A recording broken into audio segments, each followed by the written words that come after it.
En el corazón de Sudamérica, entre ríos inmensos y selvas densas, existía un país pequeño, aislado y orgulloso, Paraguay. Durante décadas, había logrado sostenerse entre gigantes, cultivando su independencia, desarrollando fábricas, astilleros y un ejército disciplinado que rivalizaba con naciones mucho más grandes. Pero todo cambiaría con un hombre decidido a defender su visión de grandeza, Francisco Solano López. López no era solo un líder militar, era un visionario. Vio en Paraguay la oportunidad de convertirse en un poder regional. Quiso proteger a su país y al mismo tiempo proyectar su influencia en la región, asegurando que ningún imperio vecino dictara su destino. Pero sus ambiciones lo llevaron a enfrentarse con tres de las naciones más poderosas del continente: Brasil, Argentina y Uruguay, unidas en una alianza que tenía como objetivo aplastar al pequeño país. En 1864, la chispa encendió la mecha. Brasil intervino en Uruguay para imponer un gobierno aliado. López lo vio como una amenaza directa a Paraguay y decidió actuar. Declaró la guerra al imperio brasileño y envió a sus tropas hacia Mato Grosso. La ofensiva fue rápida, precisa y devastadora. Ciudades y fuertes brasileños cayeron uno tras otro, sorprendidos por la disciplina y ferocidad paraguaya. Era un pequeño país que golpeaba a un gigante, y la tierra misma parecía temblar bajo el avance de sus soldados. Pero la ambición de López no se detuvo allí. Para apoyar a sus aliados en Uruguay, solicitó permiso a Argentina para pasar por su territorio. Buenos Aires negó el paso. López reaccionó con audacia. Declaró la guerra también a Argentina, consolidando así la formación de la Triple Alianza, una coalición destinada a derrotar a Paraguay. El conflicto pronto se trasladó a los ríos, que se convirtieron en arterias vitales de la guerra. En junio de 1865, la flota paraguaya avanzó sobre la escuadra brasileña en la batalla de Riachuelo. El combate fue brutal, los cañones tronaban, los barcos chocaban y el humo cubría el Paraná como una neblina mortal.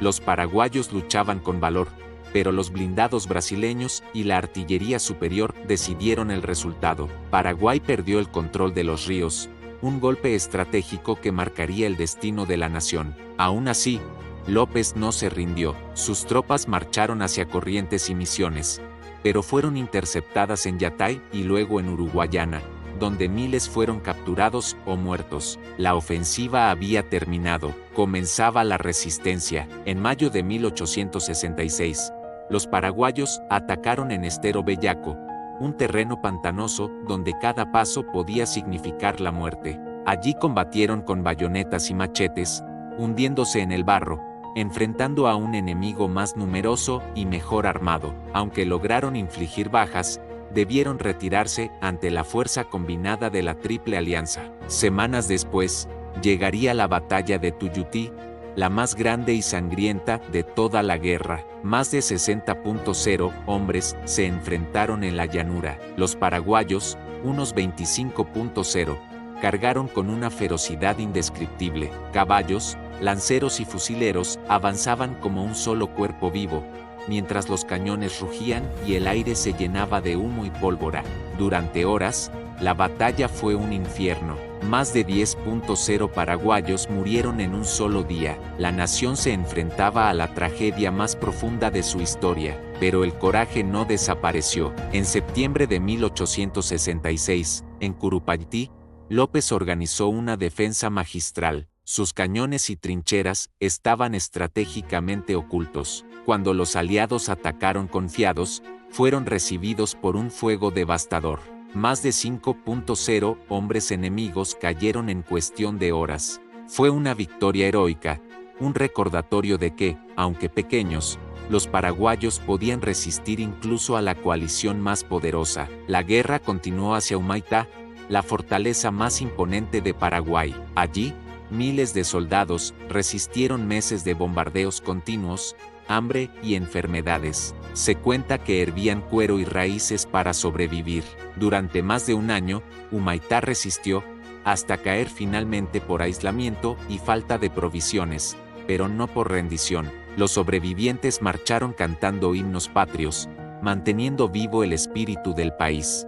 En diciembre de 1868, se libró la batalla de Lomas Valentinas. El ejército paraguayo ya no existía como tal. Estaban niños, ancianos y mujeres luchando en defensa de su tierra. Resistieron durante días, pero las fuerzas aliadas rompieron sus líneas. Asunción cayó, pero López no se rindió. Con un pequeño grupo de leales, se internó en la selva, decidido a luchar hasta el último aliento. Finalmente, el 1 de marzo de 1870, en Cerro Corá, López fue rodeado. Enfermo y exhausto, acompañado solo por adolescentes y oficiales leales, enfrentó su destino. Antes de morir atravesado por una lanza, gritó: «Muero con mi patria». Con su muerte terminó la resistencia paraguaya. El país había perdido más de la mitad de su población y hasta el 70% de sus hombres adultos. Paraguay quedó devastado, pero su espíritu no fue destruido. La Guerra de la Triple Alianza fue más que un conflicto militar. Fue una epopeya de sacrificio y valentía. Niños convertidos en soldados, mujeres guerreras, fortificaciones que resistieron meses de bombardeos, hombres que lucharon hasta la muerte. Paraguay fue derrotado, pero jamás se rindió durante la defensa de Humaitá, la fortaleza considerada el Gibraltar paraguayo. Había un grupo de soldados jóvenes que se destacaba por su valentía descomunal. Se trataba de adolescentes, apenas adolescentes de 14 a 16 años, quienes fueron enrolados en el ejército ante la escasez de hombres adultos debido a las batallas previas. Uno de estos jóvenes, llamado Pedro Juan Caballero, fue encargado de mantener los cañones en una de las baterías más críticas. Cada día, bajo el fuego constante de la artillería aliada, él y sus compañeros cargaban los cañones, apuntaban y disparaban, a veces sin apenas descanso, durante 24 horas seguidas. El miedo era constante, pero también lo era el orgullo.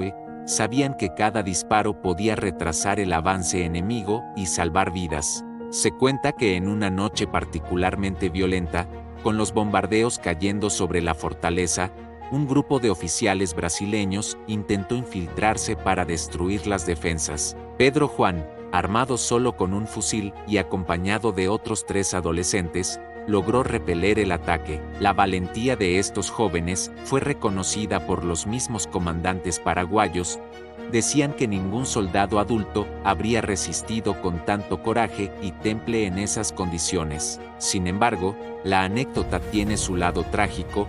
Muchos de estos jóvenes no sobrevivieron al resto de la guerra, pero su heroísmo quedó registrado en la memoria colectiva paraguaya, un símbolo de cómo incluso los más jóvenes se convirtieron en guardianes de su patria, enfrentando un enemigo superior con coraje casi legendario. La marcha suicida en Tuyutí. Durante la batalla de Tuyutí, los paraguayos realizaron una carga frontal contra las posiciones enemigas, atravesando kilómetros de terreno abierto bajo fuego constante. Se dice que López mismo supervisaba la maniobra desde la retaguardia, animando a sus hombres: «Avancen, por la patria y la gloria». Miles cayeron, y aún así, los sobrevivientes continuaron luchando hasta que la noche detuvo la carnicería. Esta carga, aunque costosa, mostró la determinación de un ejército dispuesto a enfrentar lo imposible por su país. El sacrificio de las mujeres en Lomas Valentinas en diciembre de 1868, cuando el ejército paraguayo estaba casi destruido, mujeres se unieron a la defensa de Lomas Valentinas. Armadas con fusiles, cuchillos y machetes, construyeron trincheras, curaron heridos y participaron directamente en la lucha. Una joven llamada María de la Cruz organizó a un grupo de mujeres para repeler un asalto enemigo durante varias horas. Cuando finalmente fueron vencidas, muchas murieron en combate, pero sus acciones permitieron que López y algunos oficiales escaparan hacia el interior del país. Su valentía quedó registrada como un ejemplo de heroísmo femenino en la guerra. Solano López y la determinación hasta el final. Incluso en los últimos días de la guerra, López demostró un coraje extremo.